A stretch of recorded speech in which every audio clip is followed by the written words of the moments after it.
And time to say hello to my next guest of the day. Delighted to say I'm joined by Johnny Daukes. Johnny, welcome to the programme. Hi, Steve. Thanks for having me on. Not at all. Johnny has written a memoir called Shadowman, Records of a Life Corrupted, described as an unflinching and deeply personal account by the writer, musician, film director and former voice of the 90s cult TV classic Eurotrash.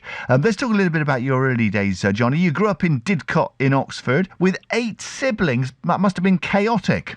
It was quite chaotic, and actually, in our early years, it was ramshackle and a lot of fun. Actually, the problem started to happen when our mother became embroiled in a Catholic organisation called Opus Dei, which slightly sort of undermined our parents' relationship, and then allowed for what then happened to me, really. Yeah, you were taken under the wing of a spiritual advisor and abused, and it started at the age of 11 and continued until you were 16. Just going back a little bit, how did your mother become involved in Opus Dei in the first place? How did that come about? Well, it was all quite benign to start with. It was through a family connection, and it's always with that particular organisation. It's always couched in terms that are to do with. You're helping your family and making you a better person so that you can help your family. But actually, I think what happened with my parents is that it usurped my dad, really. In fact, when after my mum died, I was talking to my dad, and I said to my dad, that I felt it must have been very difficult for him when all of a sudden she was devoting a lot of her time and attention to Opus Dei and religion. And Dad actually said, when your mother found Opus Dei, I lost my best friend, which I thought was a terribly sad thing. And it basically it sort of created a sort of two-tier strategy, really, between my parents. And then when I went to an Opus Dei boys club and then started to be abused by somebody who was a member of Opus Dei and ran the boys club, I don't think my mum was alert to it, because I think she trusted that whole area. And I think what I say in the book is that I think in some ways my dad didn't really feel like he was allowed to have any responsibility to an extent with us. Now, I mentioned at the start that you had 8 siblings. I mean, are you still in contact? Are you still friendly with many of them? The genesis of the book was my dad died about 2.5 years ago, and there was a disagreement started, or a disagreement about how the family had dealt with the abuse, and I take a fairly clear point of view on this, and I just said, look, we're not dealing with this the right way, and most of my siblings disagreed, so that's partly why I went and wrote the book, really.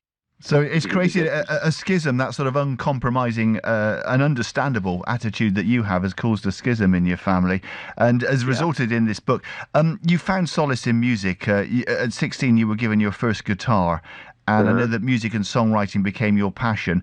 And indeed, you left home for London, didn't you, at quite an early age as well? Tell me about when you first went to London. Yeah, I went to.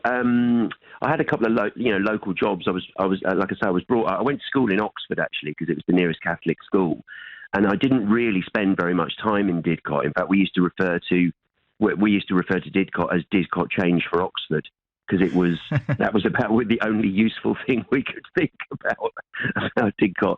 But no, once I'd finished A levels, I was supposed to go to university, and I'd managed to crash a car and had to defer entry, and then I went up to London and very quickly got a job as a runner in a video company, and within a year I was an editor. So it was sort of once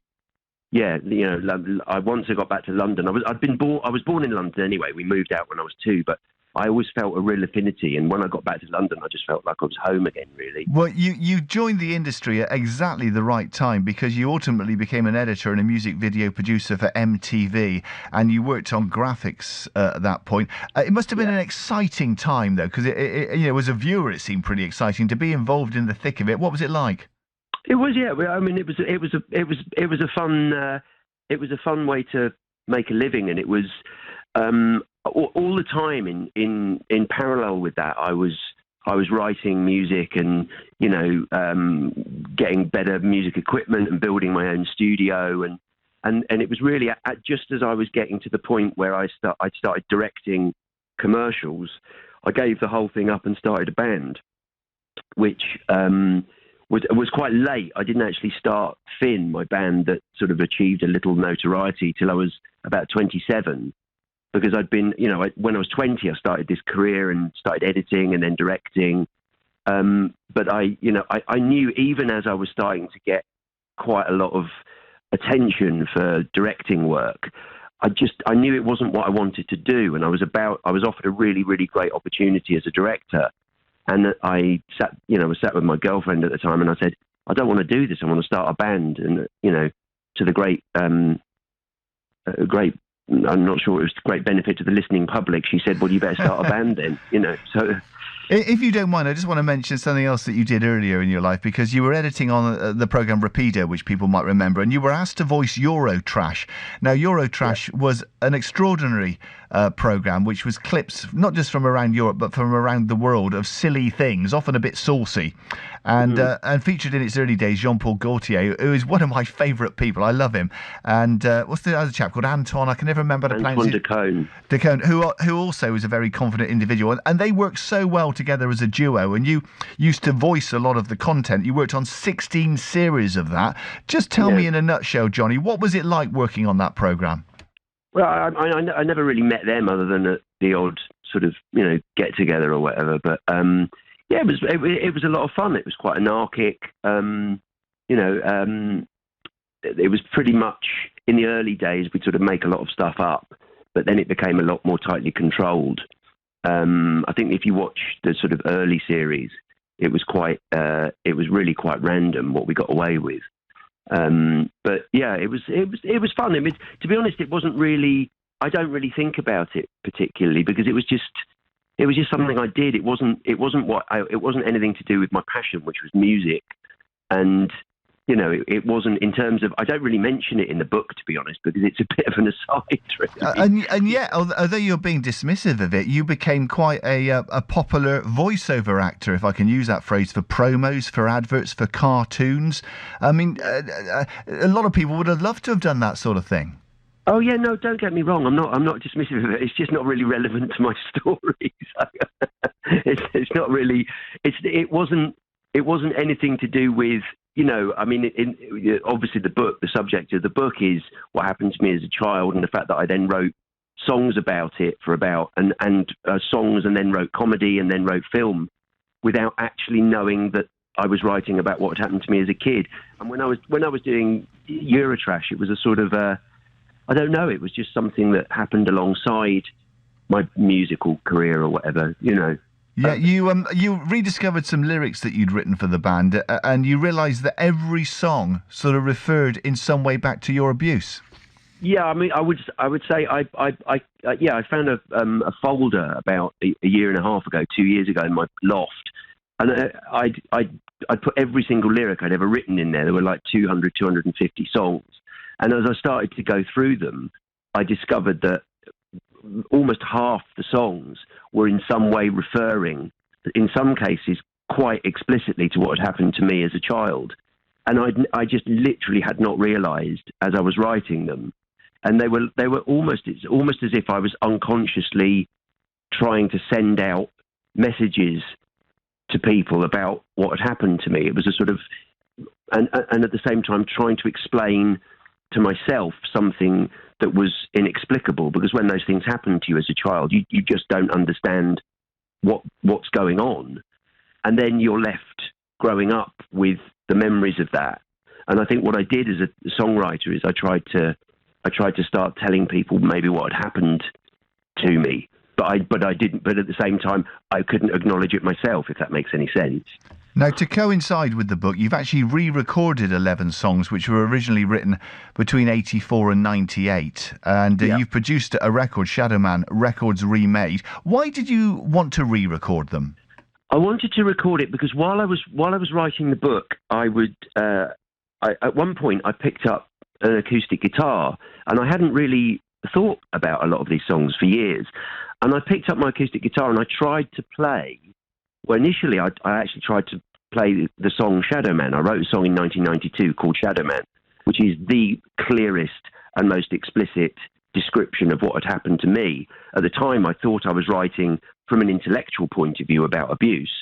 And I started trying to play it, and I couldn't, and I got really quite upset by it. And then I tried to play another few songs, and I found them really difficult, and it became really obvious to me, because this is while I was writing the book, what these songs had meant. And I felt that I needed to, in some way, take control of the experiences of what happened to me. Part of my recognizing and coming to terms with what happened to me, I felt like I needed to record the songs again in a knowledge of what they meant. And I didn't just sit there and go, right, that's it, I'm going to make a record. I think I actually started working on a song called Seed, actually, which the book opens with me coincidentally playing in Bristol in 1995 at the Anson Rooms. And we were on, it was a Radio 1 Sound City broadcast from the Anson Rooms in Bristol. And we did our 4 sort of hits, if you like, our singles. And then we finished our set with a song that I'd only written the week before, which is, again, was quite clearly about what had happened to me. And it was almost like I knew that I was on national radio, and it was almost subconsciously wanting to get that message out. And I started trying to re-record that song, Seed. And I then thought, actually, I'd like to put a record out again. And I just wanted to, I wanted to write and record again, really, or I wanted to record some music again. So I did.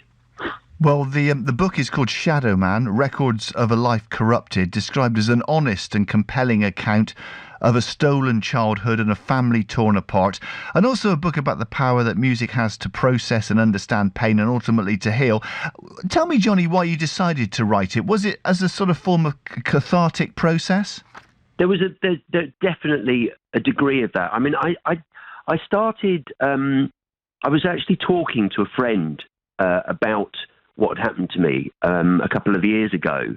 And as I was talking to him, he's an author himself. And he said, well, you should write about it. And I thought, okay. And then, so again, it's a bit like the record. I didn't immediately go, right, I'm going to write a book. But I sat down and I just started putting words on a page. And it was very out of sequence, and and then I had 20 pages from across my life, and I thought, hang on a minute, and spoke to a couple of mates who were writers and showed them, and they said, you can definitely write. And then I found out I just carried on. It was enormously cathartic, because it put me on this path of researching all these lyrics and actually realizing what I'd been trying to say. The book has had fantastic praise so far for some very impressive people. You must be pleased with the way it's been received. It's a funny thing, because post pandemic there's a lot of memoirs out there, and this is not just in the last few weeks there have been 3 notable memoirs by musicians who are all a lot better known than me. I mean, I'm not known as a musician particularly. Only if people know me, they know I've made music, but I'm not noted as a musician. But I hope that the book is quite unusual, and there's a sort of black humour at the heart of the book, I think, because obviously I've written a lot of comedy for Radio 4 and BBC 3, and I think there's a dark humour at the heart of, the writer David Quantick said this book is funnier than it should be, and I think that probably sums it up. Actually, it's it isn't a subject where people would naturally approach it with that sort of tone of voice, I suppose.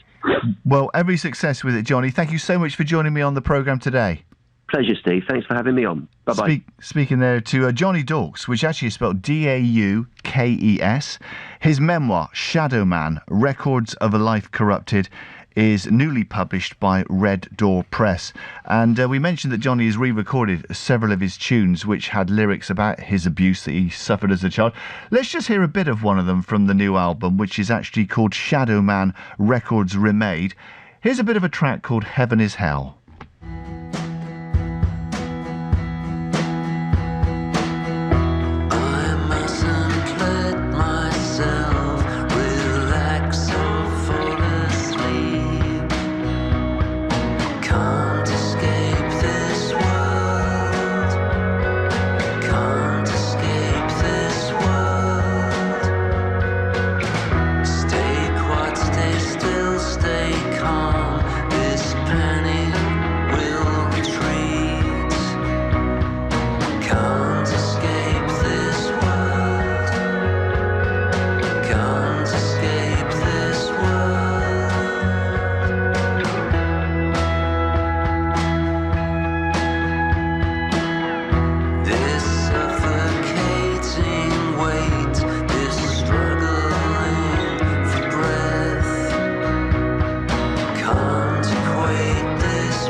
Rather nice, isn't it? That is Heaven is Hell, composed and performed by Johnny Daukes from his newly recorded album of 11 songs called Shadowman Records Remade, with lyrics about the abuse that he suffered as a child. You can read in his memoir more about his interesting life over the years. The book is called Shadowman Records of a Life Corrupted. It is newly published by Red Door Press.